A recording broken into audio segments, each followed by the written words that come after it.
Hello welcome to Nikki talks. నమస్తే. ఈరోజు special mix veg paratha చాలా ఈజీగా ఎలా చేసుకోవాలో చూద్దాం.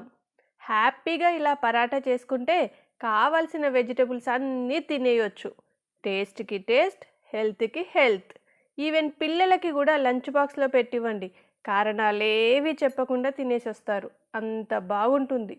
సో లేట్ చేయకుండా సింపుల్ మిక్స్ వెజ్ పరాటా ఎలా చేయాలో చూసేద్దామా? ఒక బౌల్లో 2 కప్పుల గోధుమ పిండిని వేసుకోండి. దీనిలో పావు స్పూన్ సాల్ట్ వేసి కలుపుకోండి. ఇప్పుడు తగినన్ని నీళ్లు పోసుకుంటూ పిండిని సాఫ్ట్గా కలుపుకోవాలి. పిండిని మరీ గట్టిగా కలుపుకోకండి. దీనిలో 1 స్పూన్ ఆయిల్ వేసి కలపండి. ఈ పిండిని కనీసం 5 నుండి 6 నిమిషాలకు పైగా ఇలా కలుపుతూ ఉండాలి. ఇలా కలిపితేనే మీకు పరాటాలు చాలా సాఫ్ట్గా వస్తాయి, లేదంటే గట్టిగా వస్తాయి. ఇలా కలుపుకున్న పిండిని మూత పెట్టి 30 నిమిషాలు పక్కన పెట్టుకోండి. పిండి చక్కగా నానుతుంది. ఈలోపు మనం దీని స్టఫింగ్ తయారు చేసుకుందాం. దీనికోసం మరొక బౌల్ని తీసుకొని 1 కప్ సన్నగా తురిమిన క్యారెట్, 1 కప్ సన్నగా తురిమిన cauliflower, 1 cup chopped spring onion, 1 cup chopped capsicum, సన్నగా తరిగిన 2 పచ్చిమిర్చీల ముక్కలు వేయాలి. తర్వాత దీనిలో హాఫ్ స్పూన్ సాల్ట్ వేసి కూరగాయలన్నింటినీ కలిసేలా మిక్స్ చేసుకోవాలి. ఇలా మిక్స్ చేసుకున్న మిశ్రమాన్ని 5 నిమిషాలు పక్కన పెట్టుకోవాలి. 5 నిమిషాల తర్వాత వీటిని ఒకసారి మిక్స్ చేసి వెజిటబుల్ మిశ్రమాన్ని ఇలా చేతిలోకి తీసుకొని ప్రెస్ చేసి దానిలోని వాటర్ని తీసేయాలి. సాల్ట్ యాడ్ చేసి పెట్టినందువల్ల ఈ వాటర్ని ఈజీగా సపరేట్ చేయగలుగుతున్నాం. ఈ వాటర్ని కర్రీ చేస్తున్నప్పుడు దానిలో యాడ్ చేసుకోవచ్చు. దీనిలో మీకు నచ్చిన ఏ వెజిటబుల్నైనా యాడ్ చేసుకోవచ్చు. పాలక్, మేతి ఇలా ఏదైనా యాడ్ చేసుకోవచ్చు. వీటి నుండి నీటిని బయటకు తీసేసాం. ఇప్పుడు ఈ వెజిటబుల్స్ పూర్తిగా డ్రై అయ్యాయి. ఇవన్నీ పచ్చి కూరగాయలు, ఉడకబెట్టినవి కావు. ఇప్పుడు దీనిలో 1/2 spoon red chilli powder, 1/2 spoon ధనియా పౌడర్, పావు స్పూన్ సాల్ట్ వేస్తున్నాను. మనం ఆల్రెడీ వెజిటబుల్స్లో 1/2 స్పూన్ సాల్ట్ యాడ్ చేసుకున్నాం. వెజిటబుల్స్ నుండి వాటర్ తీసేసాం కదా, సో సాల్ట్ తగ్గిపోయి ఉంటుంది. అందుకని మళ్ళీ ఇప్పుడు పావు స్పూన్ సాల్ట్ యాడ్ చేసుకుందాం. దీనిలో 1/2 స్పూన్ గరం మసాలా, 1/2 స్పూన్ చాట్ మసాలా వేసుకొని ఇవన్నీ కలిసిపోయేలా మిక్స్ చేసుకోండి. ఈ పరాటా రెసిపీ తప్పకుండా ట్రై చేయండి. వెజిటబుల్స్ తిననని మారాం చేసే పిల్లలకు కూడా చాలా నచ్చుతుంది. చాలా హెల్దీ కూడా. ఇప్పుడు మనం మిక్స్ చేసి పెట్టుకున్న పిండిని తీసుకొని మరొకసారి బాగా కలుపుకోవాలి.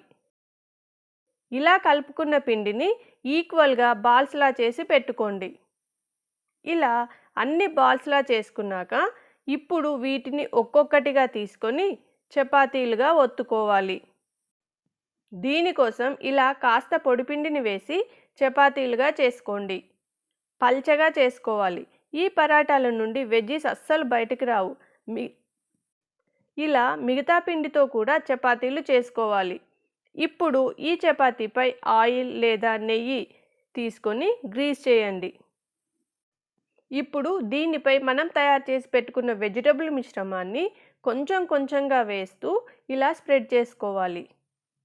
ఇలా మొత్తం చపాతీపై స్ప్రెడ్ చేసుకోవాలి.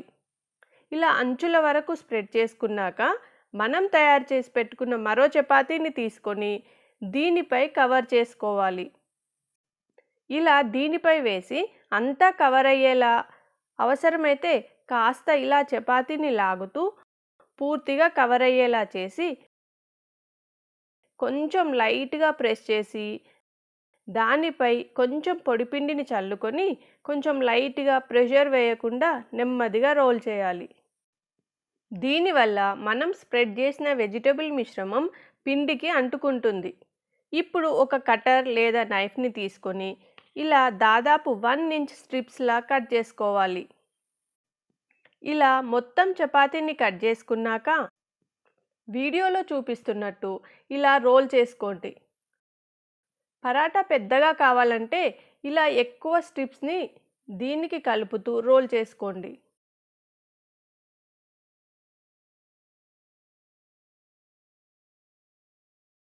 చిన్నగా కావాలంటే తక్కువ స్ట్రిప్స్ని కలిపి చిన్న రోల్ చేసుకోండి.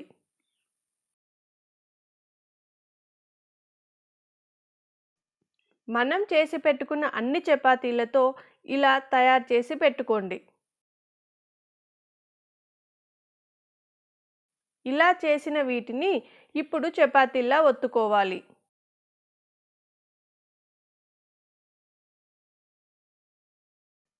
వీటి కోసం స్పెషల్గా మరే కర్రీ, చట్నీ అవసరం లేదు.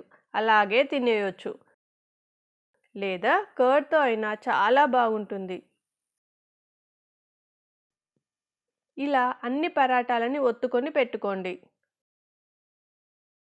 ప్యాన్ని వేడి చేసి కాస్త ఆయిల్ కానీ నెయ్యి కానీ వేసి పరాటాలని కాల్చుకోవాలి. ఇలా ఒకవైపు కాలాక నెమ్మదిగా తిప్పుతూ రెండో వైపు కూడా కాలనివ్వండి. ఇలా కాస్త కాలినాక ఆయిల్ వేసి తిప్పుతూ రెండు వైపులా కాలనివ్వండి. మంటని మీడియం ఫ్లేమ్లో పెట్టి కాల్చుకోవాలి. ఆయిల్ లేదా నెయ్యి వేసి కాల్చితే చాలా బాగుంటాయి. ఒకవేళ మీరు ఆయిల్ని కానీ నెయ్యిని కానీ వద్దనుకుంటే అలాగే కాల్చినా బాగుంటాయి. ఇవి చాలా టేస్టీగా ఉంటాయి. చూడండి, స్టఫింగ్ ఎక్కడా బయటికి రాలేదు. చాలా బాగా కలిసిపోయింది. ఎంత సాఫ్ట్గా ఉన్నాయో చూడండి. మీరు కూడా తప్పకుండా ట్రై చేయండి. కర్డ్తో చాలా బాగుంటాయి. మీకు ఎలా వచ్చాయో కామెంట్లో తెలియజేయండి. ఈ ఈజీ అండ్ హెల్దీ రెసిపీ మీకు నచ్చితే ఈ వీడియోని లైక్ చేయండి, షేర్ చేయండి, సబ్స్క్రైబ్ చేయడం మర్చిపోకండి. Thanks for watching. నమస్తే.